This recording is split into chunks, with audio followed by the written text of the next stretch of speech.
Good evening. This is Lecture 6. I'd like to start tonight by introducing to you a few authors that have contributed to the understanding of the kinds of events that I've been describing. One of them is Anthony Peake, who wrote a book called Opening the Doors of Perception, A Key to Awareness. This book's out now. Some of my experiences are in this book. It's by Anthony Peake, P-E-A-K-E. Also, Hallucinations by Oliver Sacks. You may or may not know his work, but he is a very thorough examiner of the brain and how it functions. He also wrote a definitive book on migraine.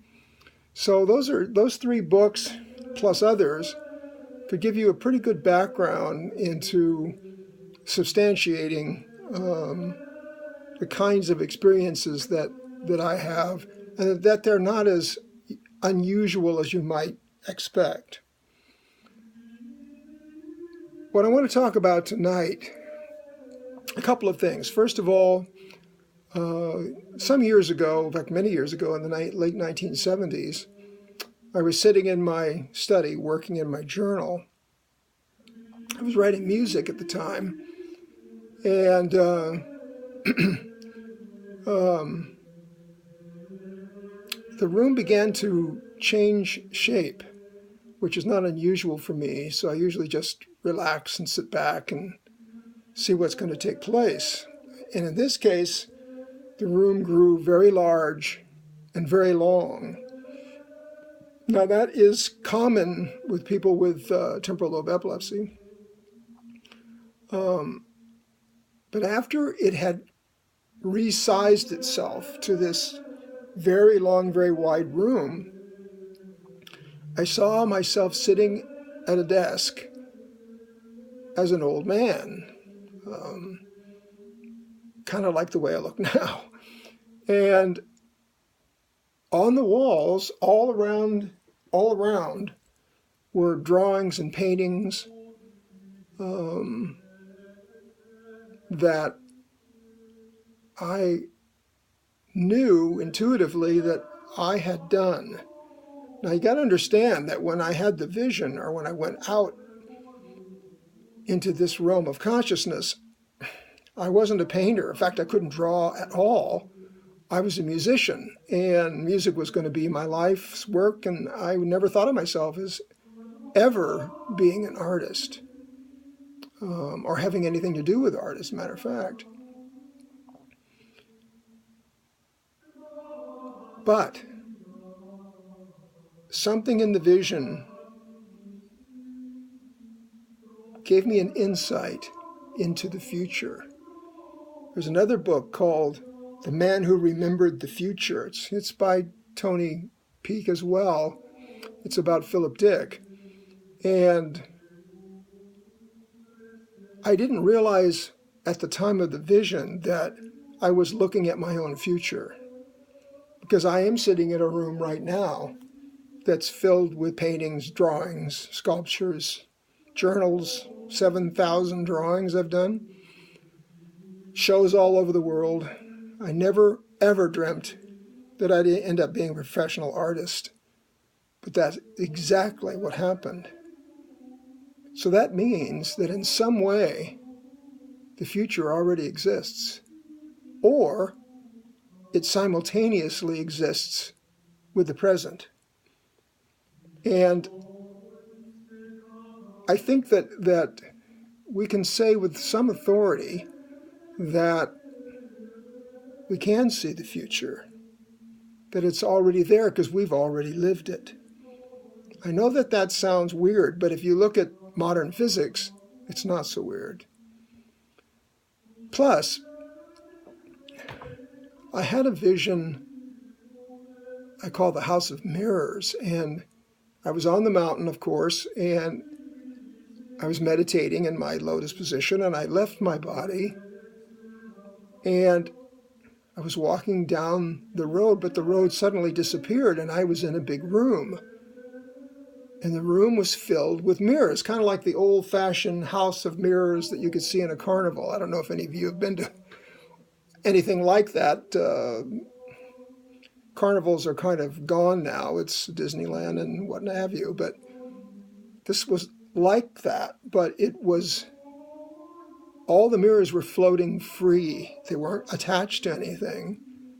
And they were all separate. And every time I looked in a mirror, I saw another dimension, another place. I saw myself in different places, different lifestyles, different energy, different everything. I was tall in some of them and short in others, and not distorted like the distorted mirrors in a house of horrors, but real and alive. I could see myself interacting with people and being in places and towns that I didn't recognize, depending on which mirror I was looking in.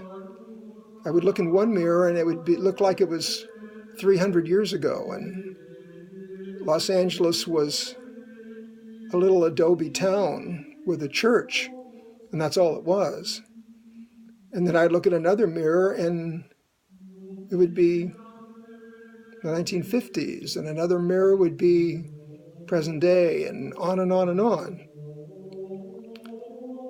I couldn't manipulate the mirrors. I couldn't change what was on them. I could only observe what was taking place.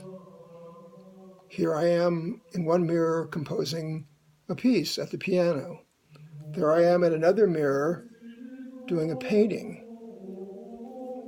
In another mirror, I was a priest in the church, the Roman Catholic Church, as a matter of fact, even though I have nothing to do with Roman Catholicism.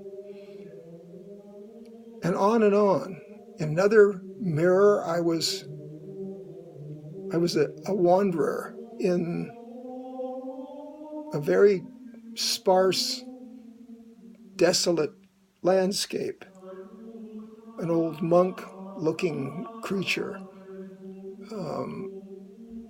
and on and on. And then I saw another mirror, and I don't want to call it a magic mirror because they were all magic, but this particular mirror would allow me to enter.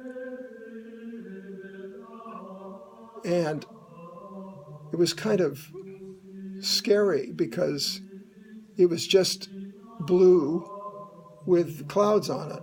That was what the mirror was. So I took a step into the mirror and I was in another landscape that was unrecognizable to me. It didn't look like Earth.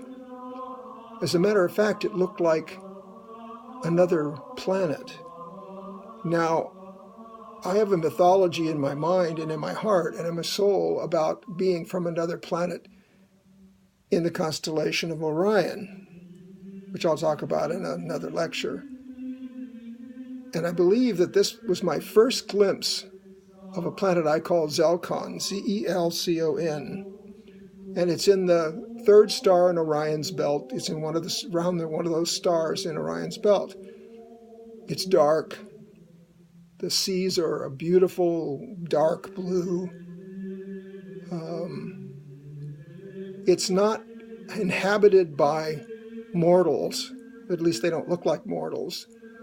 It's inhabited more by guests, people who were invited there to discover themselves and things that are unknown. Later on, Charon will bring me to Zelcon many, many, many times, and I will spend much, much time off the earth and on this place I call Zelcon. This particular day, we were walking across the surface, and it was hurting my feet. My feet were bare, and there were these rocks, and the rocks were really hard on my feet.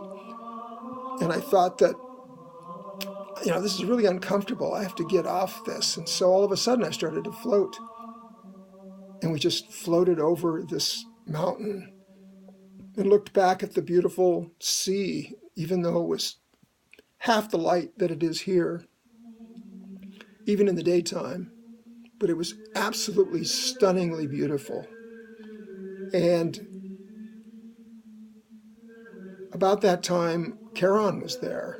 And I saw others with a Charon-like figure walking in a distance from us. And I asked Charon, who are those people? Can we meet them? And he said, no, they're on their own journey, and their spirit guides are with them. We cannot interfere with their process. We can only work on our own. So we walked the deserts of Zelkon for the first time through this magic mirror, or whatever you want to call it. And then, after a time, I found myself back on the rock, meditating. But I felt like I'd been home somehow, that I'd actually gone to the place of my origin. Next time I'll talk more about that. I was going to split this into 2 lectures, but next time I'll talk more about Zelkon itself, my origins, where I come from, and who I am. So until then, good night and God bless.